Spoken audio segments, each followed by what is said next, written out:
الحمدللہ وحدہ والصلاة والسلام علی خاتم الانبیاء والمرسلین۔ میرے انتہائی عزیز ناظرین و سامعین، السلام علیکم ورحمۃ اللہ وبرکاتہ۔ رمضان المبارک کے ماہ مقدسہ کے اندر ہمیں متعدد قسم کی عبادات جو ہیں وہ کرنے کو ملتی ہیں، اور ان عبادات کے اندر ایک عبادت مسنون اعتکاف کی ہے۔ حدیث پاک کے اندر آتا ہے، ام المومنین عائشہ صدیقہ رضی اللہ تعالی عنہا نقل کرتی ہیں، فرماتی ہیں کہ کان یعتکف العشر الاواخر من رمضان حتی توفاہ اللہ، کہ رسول اللہ صلی اللہ علیہ وسلم رمضان کے آخری عشرے میں اعتکاف کیا کرتے تھے، آخری 10 دن کا، حتیٰ توفاہ اللہ، یہاں تک کہ اللہ نے آپ کو وفات دے دی۔ یعنی رسول اللہ صلی اللہ علیہ وسلم ساری زندگی ہر رمضان آخری عشرے کا اعتکاف کرتے رہے، اور جو رسول اللہ صلی اللہ علیہ وسلم کی زندگی کا آخری رمضان تھا، اس میں رسول اللہ نے رمضان کے آخری 2 عشرے یعنی 20 دن کا اعتکاف کیا، اور پہلے حضرت جبرائیل کے ساتھ قرآن کا ایک دور کرتے تھے، اور اس رمضان میں رسول اللہ صلی اللہ علیہ وسلم نے سیدنا جبرائیل کے ساتھ قرآن کے 2 دور کیے۔ تو یہ رسول اللہ صلی اللہ علیہ وسلم کا طریقہ کار ہے، آپ کی سنت ہے کہ رمضان کے آخری 10 دن آخری عشرہ جو ہے وہ اعتکاف کرنا۔ اور اعتکاف کی جو شرائط ہیں کہ مسلمان ہونا، عاقل ہونا، بالغ ہونا، پاک صاف ہونا، اور پھر اعتکاف کی نیت کرنا، مسجد کا ہونا اور روزے سے ہونا، یہ ساری چیزیں کیا ہے اعتکاف کی شرائط میں سے۔ اس میں ایک چیز بلوغت کی جو ہے، چھوٹے بچے جو ہوتے ہیں غیر بالغ، ان پر اعتکاف نہیں ہوتا۔ اگر جس طرح آج کل لوگ جو ہے چھوٹے بچوں کو بٹھا دیتے ہیں، وہ اعتکاف تو اللہ کی ذات ان کو ثواب دے ہی دے گی، لیکن کیا ہے وہ چونکہ اعتکاف کی حدود و قیودات کا، مسجد کے احترام کا اور خاص کر عبادت کا کچھ لحاظ نہیں رکھتے، تو چھوٹے بچوں کو اعتکاف کے اندر نہیں بٹھانا چاہیے۔ بالغ جو ہوں انہیں بٹھانا چاہیے، جو عاقل ہوں، سمجھدار ہوں، جو احساس رکھتے ہوں، اور جو اعتکاف کی نیت سے مسجد میں آئیں، ان کو کیا ہے اعتکاف کرنا چاہیے۔ اور معتکف اپنا اعتکاف کس طرح گزارے، اس کے لیے اس کی روٹین یہ ہے کہ نماز پنجگانہ تو اس نے ادا کرنی ہی کرنی ہے۔ اس کے علاوہ تہجد معتکف اپنے اوپر فرض سمجھے، تہجد ان 10 دنوں کے اندر اس کی قضا نہیں ہونی چاہیے۔ اسی طرح دوسرے جتنے بھی نوافل ہیں، اشراق کے ہیں، چاشت کے ہیں، اوابین کے ہیں، اور اس کے علاوہ جو ہے دیگر نوافل جو ہیں وہ بھی ان کا التزام کرے، وہ لازمی طور پر پڑھے۔ اس کے علاوہ کثرت تلاوت، قرآن مجید فرقان حمید کی تلاوت جو ہے وہ کثرت کے ساتھ کرے۔ اس طرح جتنے اذکار ہیں، وظائف ہیں، صبح شام کے اذکار ہیں، سونے کے اذکار ہیں، اور اس کے علاوہ کثرت ذکر جو ہے، اللہ کی ذات کا ذکر اور نام نامی جو ہے وہ کثرت کے ساتھ اپنی زبان سے کیا ہے جاری اور ساری رکھے ہر وقت۔ اور مین چیز جو معتکف کے لیے ہے، جس کے لیے اعتکاف جو ہے وہ کیا جاتا ہے، وہ ہے تلاش لیلۃ القدر، کہ وہ لیلۃ القدر کی تلاش کرے۔ اور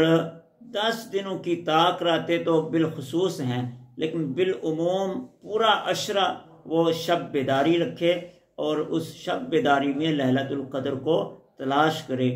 معتکف کی لیلۃ القدر یہ قضا نہیں ہونی چاہیے، اس سے چھپی نہیں رہنی چاہیے، وہ ضرور لیلۃ القدر کو پائے۔ اور پھر دعا کا التزام ہے کہ وہ اپنے لیے، اپنے اعزاء اقارب کے لیے، اپنے احباب کے لیے، امت مسلمہ کے لیے کیا ہے وہ دعا کرے، اللہ رب العزت کی ذات سے مسلمانوں کی سربلندی کے لیے، مسلمانوں اہل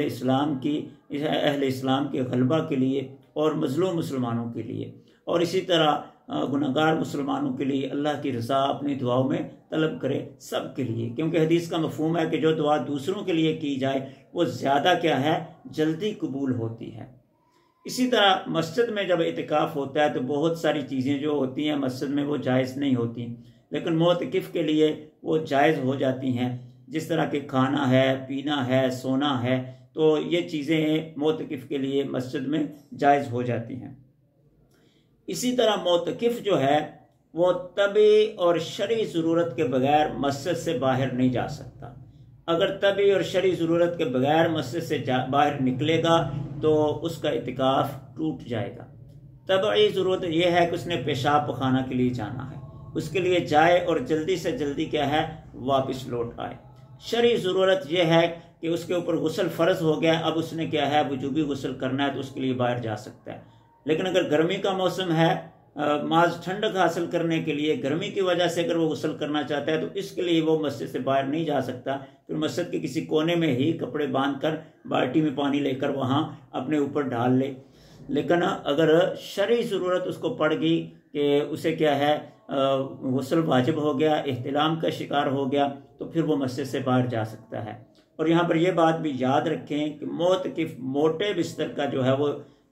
استعمال کریں، نیچے موٹا گدا، موٹی چادر استعمال کریں کہ انسان کو کسی وقت بھی کچھ بھی کیا ہے وہ حالت پیش آ سکتی ہے، تاکہ مسجد کے اندر وہ گندگی نیچے جو ہے وہ سرایت نہ کرے۔ اسی طرح معتکفین جو ہوتے ہیں وہ ٹوٹیوں پر بیٹھ کر منجن کا بے دریغ کیا ہے استعمال کرتے رہتے ہیں اور باتوں میں مشغول رہتے ہیں، تو یہ بھی ان کے لیے جائز نہیں۔ بقدر ضرورت گفتگو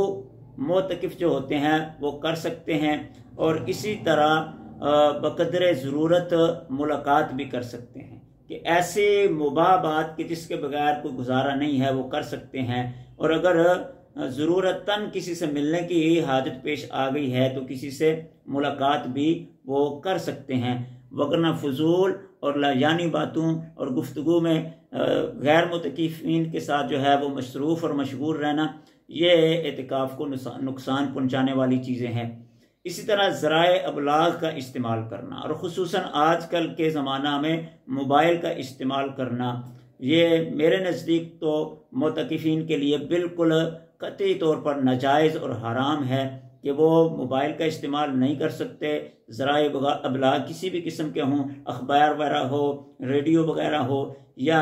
کسی دوسرے آدمی سے کیا خبریں معلوم کرنا، جس طرح معتکفین جو ہوتے ہیں وہ پوچھتے رہتے ہیں میچ کے بارے میں، کرکٹ کے بارے میں یا دوسری خبروں کے بارے میں، تو یہ ساری چیزیں معلوم کرنا یہ معتکفین کے لیے جائز نہیں، یہ اعتکاف کو نقصان پہنچانے والی چیزیں ہیں۔ اور حدیث پاک کے اندر آتا ہے رسول اللہ صلی اللہ علیہ وسلم نے ارشاد فرمایا من اعتکف عشرا فی رمضان، کہ جو بندہ رمضان کا آخری عشرہ اعتکاف کرتا ہے کحجتین و عمرتین، اللہ تعالیٰ اس کو 2 حج اور 2 عمرہ کرنے کے برابر جو ہے وہ ثواب عطا کرتے ہیں۔ اور اسی طرح اللہ کے حبیب فرماتے ہیں من اعتکف ایمانا و احتسابا غفر له ما تقدم من ذنبه وما تأخر، جو ایمان سے اور اخلاص نیت سے اللہ کی رضا کی نیت سے رمضان کا آخری عشرہ جو ہے وہ اعتکاف کرتا ہے، تو رسول اللہ صلی اللہ علیہ وسلم فرماتے ہیں غفر له ما تقدم من ذنبه وما تأخر، اللہ تعالیٰ اس کے اگلے پچھلے گناہ معاف کر دیتے ہیں۔ اور اس طرح حدیث پاک کا مفہوم ہے کہ جو بندہ اعتکاف کرتا ہے وہ گناہوں سے محفوظ ہو جاتا ہے۔ تو یہ چند چیزیں ہیں کہ جن کا ایک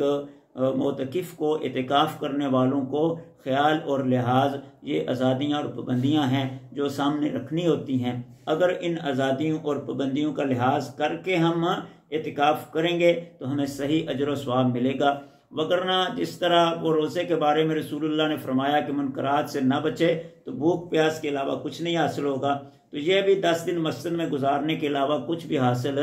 نہیں ہوگا۔ لہٰذا ان پابندیوں کا خیال رکھنا چاہیے، اور جو آزادیاں ہیں اس کے مطابق آپ کو ہے اپنا اعتکاف کر سکتے ہیں۔ اللہ کی ذات ہم سب کو اس پر عمل کرنے کی توفیق عطا فرمائے۔ وما علینا الا البلاغ المبین۔